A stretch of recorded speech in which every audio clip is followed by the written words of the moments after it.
Hari ini kita nak mengira berapa sebenarnya kos untuk kita bekerja. Idea yang saya cakap dalam video ni sebenarnya saya ambil daripada buku Your Money or Your Life daripada Vicky Godin. So let's say kita bekerja selama 5 tahun. Apa kos yang kita kena kira? Yang pertama adalah transportation. Sekiranya kita menggunakan public transport, berapakah kita spend sehari terhadap public transport darab dengan sebulan dan darab dengan 60 bulan. Sebab 5 tahun ada 60 bulan. Sekiranya kita menggunakan kereta persendirian. Kereta persendirian sebenarnya ada banyak kos yang tersembunyi. Di antaranya, yang pertama adalah sekiranya kita membuat pinjaman. So, pinjaman ni dia ada kadar faedah. Sekiranya kita membeli kereta dengan harga RM61,090 dan kita membuat pinjaman sebanyak RM54,981, kita ikat selama 5 tahun dengan kadar faedah 3.5%, ansuran setiap bulan yang kita bayar adalah RM1,076 dan total faedah yang kita bayar dalam tempoh 5 tahun sebenarnya adalah RM9,641. So, harga kereta kita tambah dengan kadar faedah yang kita bayar selama 5 tahun, dia akan mendapat dalam sekitar RM70,000.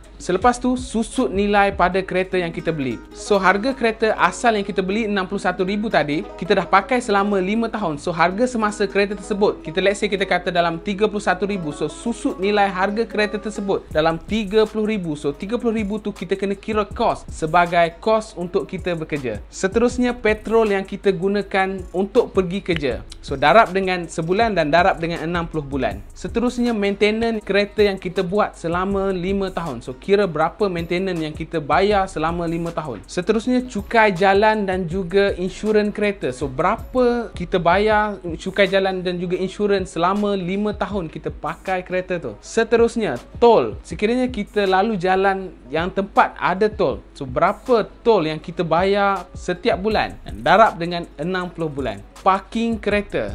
Sekiranya kita parking tempat yang berbayar, so berapa kita spend untuk parking kereta dalam tempoh sebulan dan darab dengan 60 bulan. Yang terakhir, sekiranya kita kena saman dengan polis ataupun saman parking, so kira berapa purata saman yang kita biasanya kena dan kita bayar selama 5 tahun. Okey, habis bab kereta. Keperluan untuk kita bekerja seperti gadget.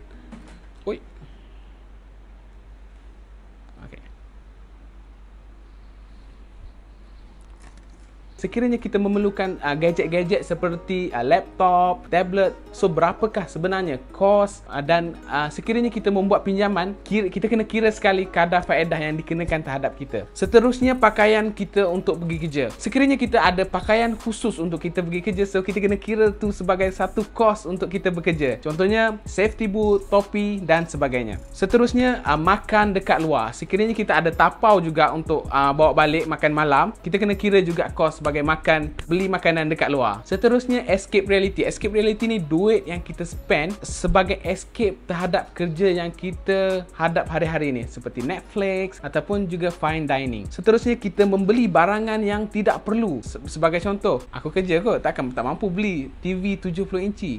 So, TV 70 inci kita kena kira sebagai kos kita bekerja. Seterusnya, urusan rumah seperti memotong rumput, mengemas rumah. So, kita bayar bibi untuk kemas rumah ataupun kita upah orang untuk memotong rumput. So, itu dikira sebagai kos kita untuk bekerja. Seterusnya, urusan keluarga seperti babysitter. Sekiranya kita sibuk bekerja, so kita tak sempat jaga anak, kita bayar kepada babysitter. So, itu juga dikira sebagai kos untuk kita bekerja. Boleh jadi juga kita membayar orang untuk hantar anak kita pergi sekolah. Itu juga dikira sebagai suatu kos. Sekiranya ada kos-kos yang saya sebut tadi tak kena dengan anda, so anda tak payah risau, anda tak payah kira. Kira total gaji bersih anda, tolak semua kos-kos kena dengan anda, so dapatlah nilai sebenar life energy yang kita tukar kepada duit. So, kenapa kita nak kira semua benda ni? Bila kita dapat nilai sebenar life energy yang kita tukar kepada duit, so ada dua soalan yang kita kena tanya pada diri kita sendiri. Yang pertama, adakah kita mendapat kepuasan daripada life energy yang kita spend selama ni? Dan yang kedua, life energy yang kita spend ni adakah align dengan kita punya